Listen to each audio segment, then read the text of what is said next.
Somewhere in a boardroom in Detroit, a slide just went up on a screen and nobody in the room said a word for a few seconds. The slide did not show a recall. It did not show a lawsuit. It showed a single number, the price of a car being sold on the other side of the planet, and the silence in that room said more than any press release ever could. Because the number on that slide was not a typo. It was real. It was already on the road, and it was already outselling cars that cost 4 and 5 times as much. This is the story of how that number came to exist, why it terrifies people who have spent entire careers building cars in America and Europe, and why the next time you shop for a vehicle, the badge on the hood might belong to a company you had never heard of 5 years ago. Stick around, because by the end of this, you will understand exactly what is happening under the surface of the global car industry, and why the timeline for change is a lot shorter than most people assume. If stories like this genuinely interest you, tap that like button. It costs nothing, and it tells us to keep making them. Subscribe, turn on notifications, and let us get into it. Let us start with a number that most Americans already feel in their bones, even if they have never seen it written down. As of the middle of 2026, the average transaction price for a new vehicle in the United States sits above $49,000, and in some months it has pushed past $51,000. Full-size pickup trucks, the vehicles that dominate American roads, now average somewhere around $60,000 to $65,000 once you walk out the dealership door. That is not the sticker on a loaded luxury trim. That is simply what the average buyer is paying. Meanwhile, average household income has not moved anywhere close to fast enough to keep pace. Financial guidelines that used to be considered sensible, put 20% down, finance for 4 years, keep your total car costs under 10% of your income, have quietly become almost impossible for a huge share of buyers to follow. Loan terms have stretched to 6 and 7 years just to make the monthly payment survivable, and the average new car payment has crept above $900 a month, with plenty of buyers now paying over $1,000. Ask yourself, honestly, does that sound like a functioning market, or does it sound like an industry that has been quietly pricing out its own customers for 2 decades while telling itself the demand would always be there? Here's the part that rarely gets said out loud. Cars did not get more expensive because building a car became harder. They got more expensive because the industry kept adding weight, complexity, and features that most drivers never asked for. And every one of those additions came with a price tag attached. The average new vehicle sold in America today weighs over 4,300 pounds, and a huge number of electric models on sale right now weigh well over 5,000 pounds, some pushing past 6,000. That weight is not free. A heavier vehicle needs a bigger battery. To move it, a bigger battery needs more lithium, more nickel, more cobalt, more copper, more manufacturing steps, more shipping, more assembly labor, and every one of those steps adds cost before the car even reaches a dealership lot. It is a chain reaction that feeds itself. More weight demands more battery demands more materials push the price higher, and a higher price becomes the new normal that the next model year builds on top of. Nobody sat down and decided to make cars unaffordable.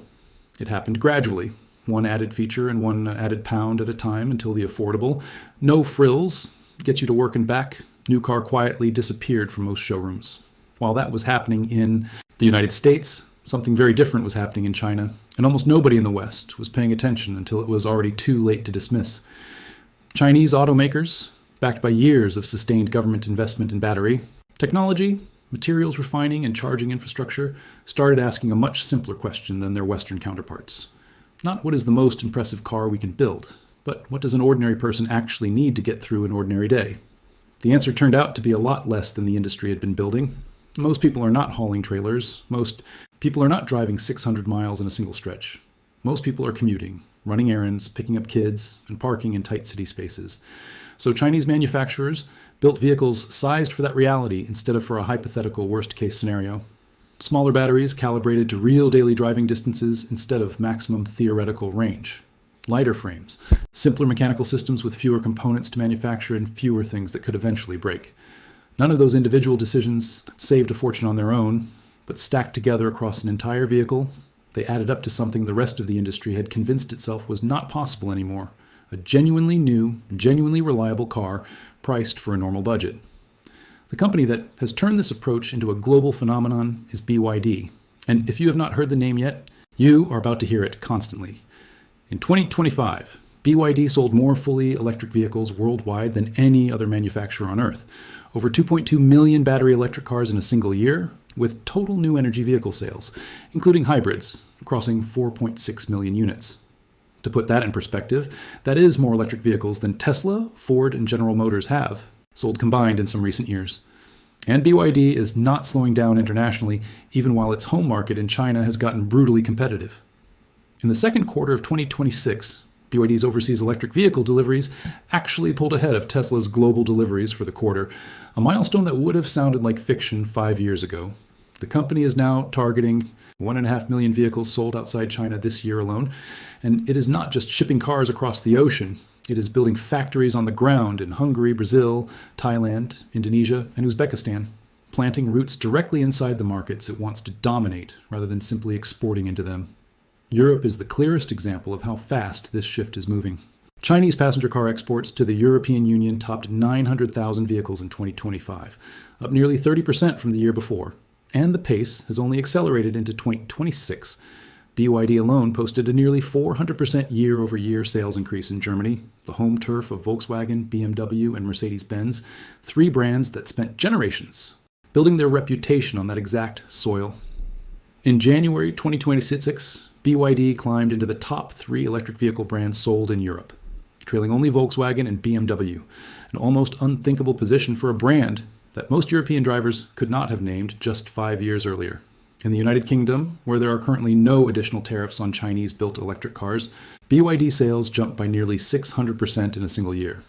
Even with the European Union imposing extra duties on Chinese electric vehicles, ranging from around 17% on BYD up to over 35% on some other Chinese brands, on top of the standard import tariff, the vehicles are still landing at prices that undercut plenty of European-built competitors. And buyers are noticing. Now, here is the piece that should genuinely make American manufacturers uneasy, even though direct competition has not fully arrived on American soil yet.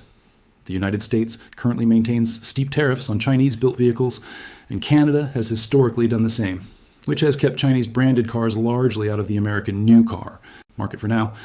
But treating that as permanent protection would be a mistake, and plenty of people inside the industry know it. Tariff walls can shift with political winds, trade negotiations evolve, and Chinese manufacturers have already shown they're willing to build factories inside the markets. They want to enter specifically to route around trade barriers, exactly what BYD is doing in Hungary to sell more easily inside the European Union. If that same playbook gets applied to Mexico, and there has already been serious discussion and concern about exactly that possibility, a Chinese-built or Chinese-designed vehicle assembled just across the American border becomes a very different conversation than one arriving by container ship from Shanghai. The protection that currently exists is not a wall, it is a speed bump. And speed bumps do not stop determined traffic forever. There is also a second front that matters just as much as direct vehicle sales, and it is happening quietly in the background of every electric car built anywhere in the world. China does not just build finished cars cheaply, it controls the raw material and batteries supply chain that almost the entire global auto industry depends on. Chinese battery manufacturers now account for the overwhelming majority of global electric vehicle battery cell production, and Chinese firms control the vast majority of the specific battery chemistry used in many affordable electric vehicles worldwide. Even Tesla's largest and highest volume factory on Earth, located in Shanghai, sources the overwhelming majority of its components from Chinese suppliers.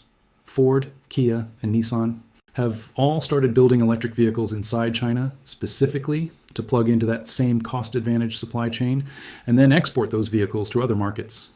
When the backbone of your competitor's cost advantage is not just labor or factory efficiency, but the literal materials every electric car on Earth needs, that is not a threat you tariff your way out of. That is a structural shift in where global manufacturing power actually sits. So why does any of this matter to someone sitting at home who has no plans to ever buy a Chinese-branded car? It matters because competition changes behavior even before it changes market share. American and European manufacturers are watching what is happening, and they are being forced to respond, whether they want to or not. Volkswagen has publicly discussed the need for dramatically cheaper electric models. General Motors and Ford have both talked about more affordable electric vehicle programs aimed at bringing price points down closer to what a normal household can actually absorb.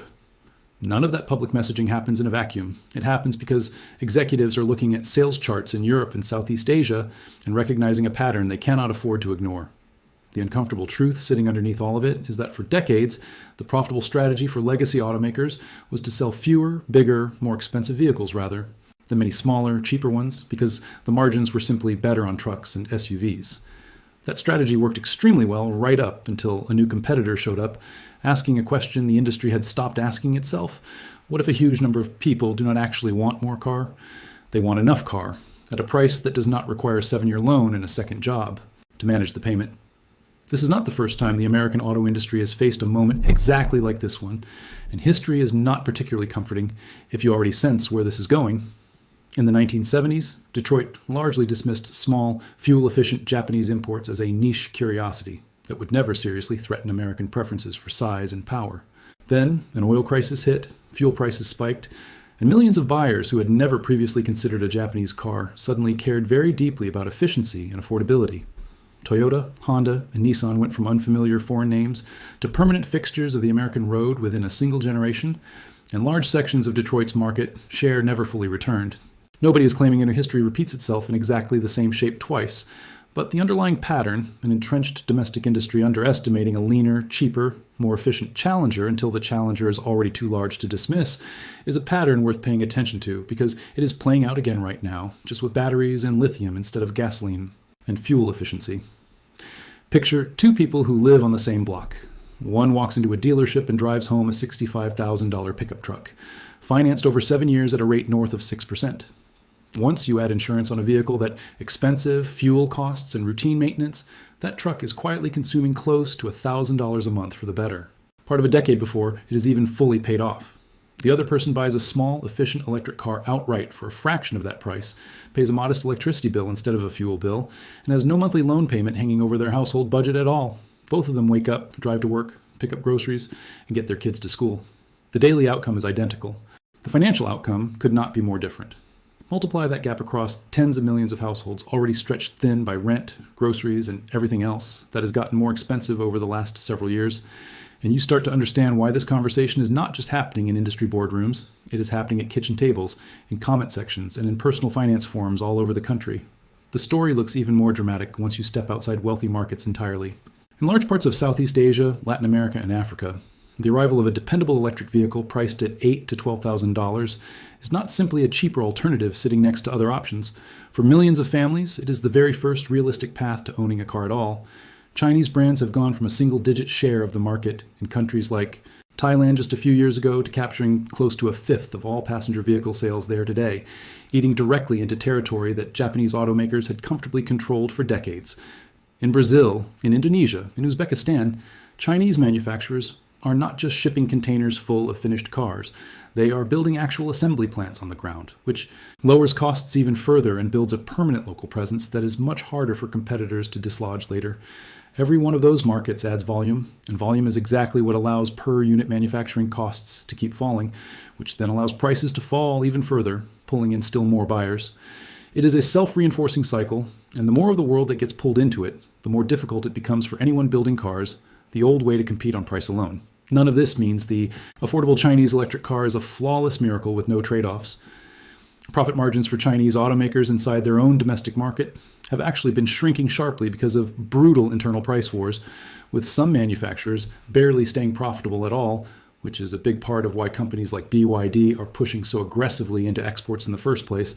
Overseas markets simply pay more per vehicle than the ultra-competitive Chinese domestic market currently allows. There are legitimate open questions about long-term battery durability at these price points, about crash safety testing standards in different regions, about after-sales service networks in brand new markets, and about what happens to pricing once these companies establish dominant positions and competitive pressure eases.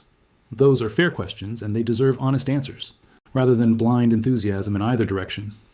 But none of those open questions change the core fact sitting at the center of this entire story, the assumption that a genuinely new, genuinely usable car has to cost $40,000 or $50,000 has just been publicly and repeatedly disproven on a global stage, and once an assumption like that gets broken in front of the entire world, it does not quietly put itself back together.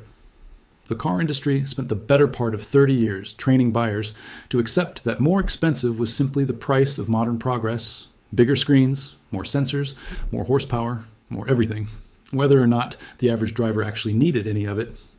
What is happening right now, spreading from Chinese cities into European showrooms and into markets across Latin America and Southeast Asia, is a direct challenge to that entire premise. It is a bet that a very large number of people around the world do not actually want more car. They want a dependable one at a price that does not swallow a decade of their financial life. Whether that bet fully reaches American driveways in the next few years or takes a slower, more complicated path through new factories and shifting trade policy, the pressure it is putting on the rest of the industry is already real, already measurable, and already changing decisions being made inside boardrooms in Detroit, Stuttgart, and Seoul right now. So here is the honest question worth sitting with. If a reliable, well-built electric car that easily covered your daily driving showed up at your local dealership tomorrow for a fraction of what you are paying, now, would you actually buy it? Or is there a part of you that would still reach for something bigger, simply because that is what you have always been told a real car is supposed to look like? Drop your honest answer in the comments. We genuinely read every one of them. If this broke down something you had been sensing but never seen laid out clearly, hit that like button. It helps this video reach more people who are asking the exact same questions. Subscribe and turn on notifications so you do not miss what we cover next, because this story is only getting started